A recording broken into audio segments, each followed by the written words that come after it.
Hello students, in this class of ours we are going to study three theorems which are very important so far as results of rational numbers are concerned. See, the theorem here is written on the board for you. When I move you will be able to note it down, but for you let me read it out. If x is a rational number whose decimal expansion terminates, x is a rational number whose decimal expansion terminates, then x, this rational number can be written in the form of p upon q, where p and q are both co-primes and q is of the form 2 raised to power m 5 raised to power n. The prime factorization of q will be of the form 2 raised to power m 5 raised to power n, where m and n are non-negative integers. It's a very important theorem. Once again let me read it out for you. If x is a rational number decimal expansion of which terminates, then undoubtedly when you look at the prime factorization of this q, then this number can be written in the form of p upon q, where p and q are both co-primes, and the prime factorization of the q will be of the form 2 raised to power m and 5 raised to power n, where m and n are non-negative integers. Now I'll explain it for you how it is important. See, this is a rational number. X is a rational number. Let x is a rational number whose decimal expansion terminates.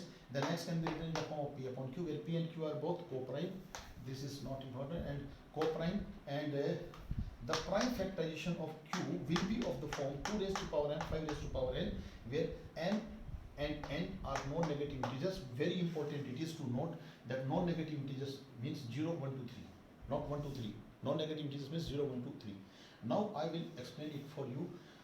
This is only suggesting one thing, that if you happen to come across a rational number whose decimal expansion is terminating, then you will see to it that the q, that is denominator of that rational number, will contain only as 2 or some power of 2, will contain 5 or some power of 5, say as 2 or 2 raised to power 2 or 2 raised to power 3, 5 or 5 raised to power 2 or 5 raised to power 3 or something like that, or it may contain 2 and 5 both with different powers, that 2 raised to power 2, 5 raised to power 1, or with the same powers, 2 raised to power 2 and 5 raised to power 2. That's all this means, but there are certain things that we have to check. So for you, let me read it out. If I write here 1 by 4 and I find out 0.25 is the decimal expansion. Now if I look at the q, this is 1 upon 2 raised to power 2 and 0.25. You may ask, oh, this is not of the form 2 raised to power n, 5 raised to power n. It is very much of this form. Here I will write 5 raised to power 0. And I told m and n could be 0. So here what is 0? N is 0, m is 2. That is what? That this means only this, that a rational number whose decimal expansion terminates can contain either 2 or some power of 2. This we have seen. Now another number, if I write 1 upon 25, decimal expansion will be 0.04. Now decimal expansion is terminating. Undoubtedly the denominator should contain what it contains, that you will see. So it is 5 by 5 raised to power 2, and also I can write 2 raised to power 0, and that is 0.04. I will 0.04, 5 raised to power 2. So I can say here n is 2, but m is 0, and that could be the state according to this. Now if I take another number, I write 1 by 10. This is come 0.1. Now I know 1 2 into 5. 2 raised to power 1, 5 raised to power 1, and this is 0.1. So it was the condition. If you happen to find a rational number whose decimal expansion is terminating in the q, that is denominator of it, you can find 2, you can find 5, you can find 2 and 5 both. We have found 2 and 5 both.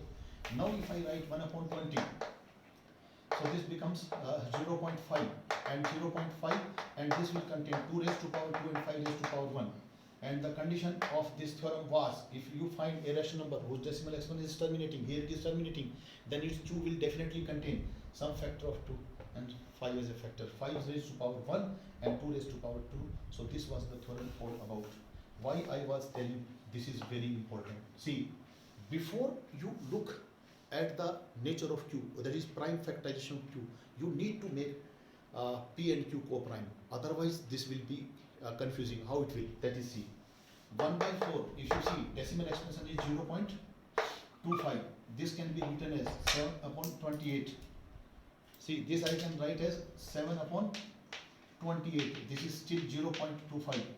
But if I write here 7 upon 28, 0.25, if I write here 7 into 2 raised to power 2 and 7 raised to power 1, this is 28. Decimal expansion is terminating. This was supposed to contain, in its prime factorization of q was supposed to contain only 5 and 2, but here 7 is existing and decimal expansion is terminating. So this is contradicting the statement, but the statement was also, but before looking for the denominator, the prime factors of q, before you make and you want to find only 2 and 5, either 2 or 5 or 2 and 5 both, then before that p and q must be co-prime. So if you make it co-prime, now this is correct according to this statement. So this was the theorem, and now the converse of this we will see. See, this theorem said that if you have a rational number whose decimal expansion is terminating, then its q will be of the form 2 raised to power m, 5 raised to power n, where m and n are non-negative integers. The converse of this means what? Converse of this means what? That if you have a rational number whose q is of this form, if you look at the denominator, that time earlier we were looking at the decimal expansion is terminating, q will be of this nature.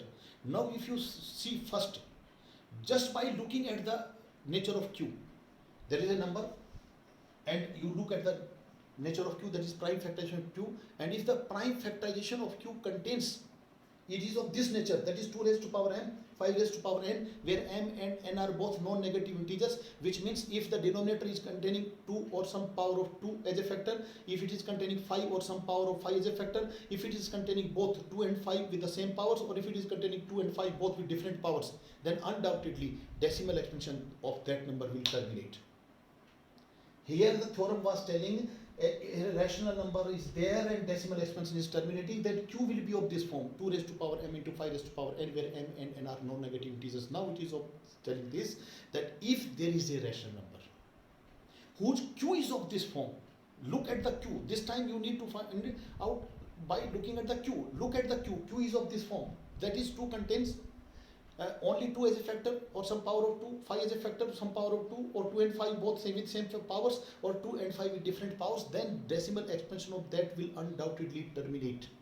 This is converse of that. And the third theorem is like this: if you find a rational number whose q is not of this nature, is not of this form, that means it contains, is denominator contains, that is q contains some other number other than 2 and 5.